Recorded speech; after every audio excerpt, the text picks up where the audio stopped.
जनता दल ओडिशावासी बल।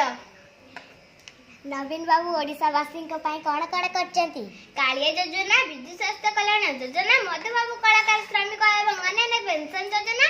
मिशन शक्ति आर्थिक सहायता पिठा योजना, छात्र छात्री मागणा बही, पोशाक, साइकेल एवं खुशी एवं कालिया छात्रवृत्ति योजना, विजु पक्का घर योजना, आम गाँव विकास बा आम सहर आम उन्नति, युवक युवती दक्षता विकास माध्यम आत्मनिजुक्ति सुजोग सृष्टि, 1 टंका चाउल, भूमिहीन बस्ती बासिंदा जगह मिशन, विशुद्ध पानीय जल जोगाण,